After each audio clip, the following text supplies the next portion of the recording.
चलो देखो, देखिए क्वेश्चन क्या है, कह रहा है क्या, यदि किसी वृत्त का क्षेत्रफल कितना दिया है 64 पाई, कितना दिया है 64 पाई, तो वर्ग सेंटीमीटर है, तो व्यास कितना होगा सो हमसे पूछ रहा है। जो दिया हुआ है पहले उसको लिखेंगे, वृत्त का क्षेत्रफल बोल रहा है, लिखेंगे वृत्त का क्षेत्रफल, वृत्त का बराबर क्या लिखेंगे, फॉर्मूला क्या होता है पाई आर स्क्वायर, क्या हो जाएगा पाई आर स्क्वायर।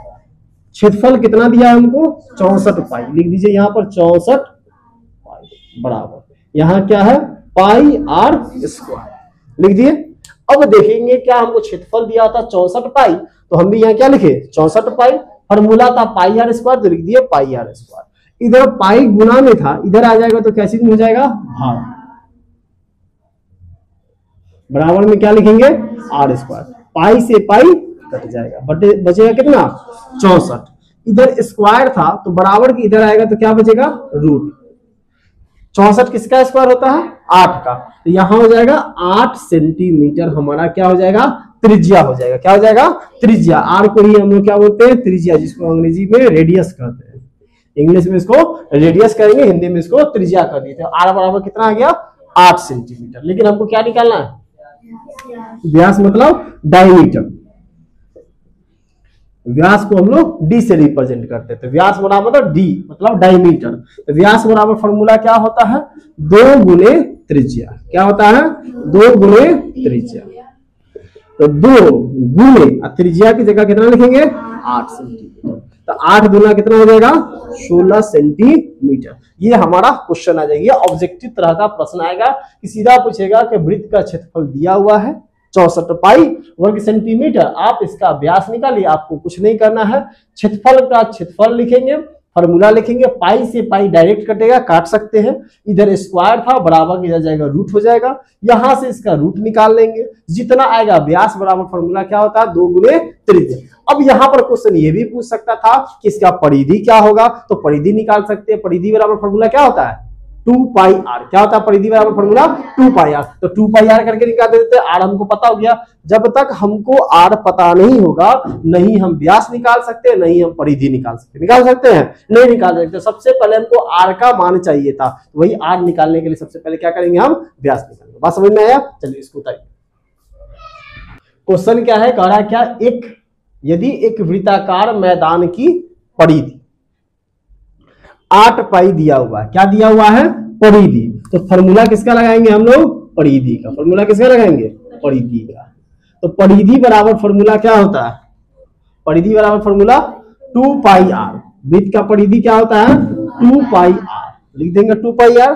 परिधि हमको दिया है कितना सेंटीमीटर 8 पाई सेंटीमीटर, लिख देंगे 8 पाई परिधि के सामने, यहां जैसे लिखा हुआ है 2 पाई आर लिख देंगे, 8 पाई जैसे था वैसे रहेगा, ये दोनों जो है गुना में है इसके, इस दोनों को उठा के इधर ले आएंगे, तो दोनों कहां में आ जाएगा भाग में, बराबर में क्या बचेगा 8, पाई से पाई कैंसिल, 8 से इसको काटेंगे क्या बार में 4 बार में, तो आर बराबर कितना सेंटीमीटर आ गया 4 सेंटीमीटर। हमको निकालने के लिए क्या बोला था इसका त्रिज्या निकालने के लिए, क्या बोला था त्रिज्या निकालने के लिए, तो निकल गया त्रिज्या इसका, कितना निकल गया, तो यही इसमें करना रहेगा। जब भी जो भी दिया था, जैसे पिछला क्वेश्चन में क्षेत्रफल दिया था, क्षेत्रफल का फॉर्मूला लगा दिए, यहाँ परिधि दिया था, परिधि का फॉर्मूला लगाएंगे, उससे ही निकालेंगे। यहाँ त्रिज्या निकालना था, त्रिज्या मतलब आर, रेडियस निकालना था, निकल गया।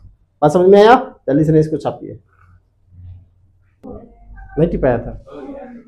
चलिए देखिए क्वेश्चन क्या है, तीसरा नंबर प्रश्न क्या बोला है, कह रहा है कि 7 सेंटीमीटर त्रिज्या वाले एक अर्धवृत्त का परिमाप ज्ञात कीजिए। अर्धवृत्त का मतलब क्या है, ई हो गया प्रकार को वृत्त, ई हो गया इसका परिधि, मतलब परिधि कहते हैं डायमीटर, व्यास, इसको आधा काट दीजिए तो ये हो गया कथी अर्धवृत्त, क्या हो गया, तो हमको बोला क्या इसके अर्धवृत्त का परिमाप का मतलब बाहरी वाला भाग, परिमाप का मतलब यहाँ का जो भाग होता है इसको परिमाप बोलते हैं, तो हमको इसका बनाने के लिए कहा कि वह अर्धवृत्त का परिमाप क्या होगा, सो हमको बताइए निकाल के।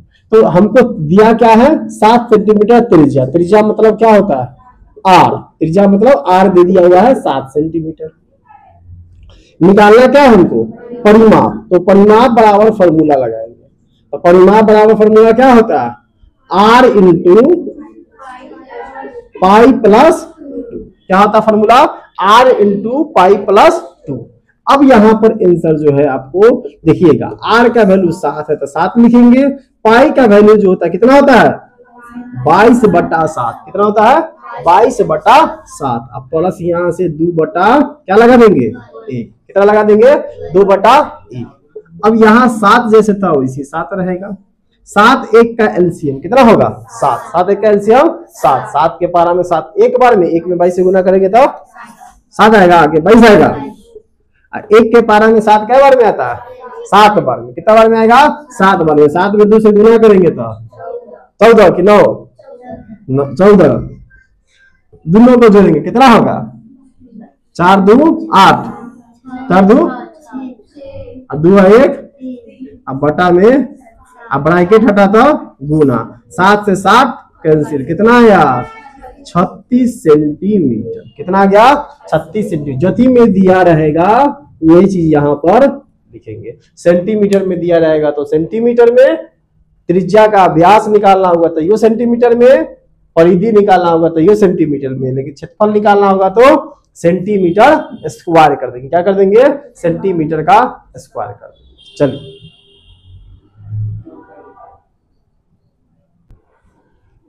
देखिए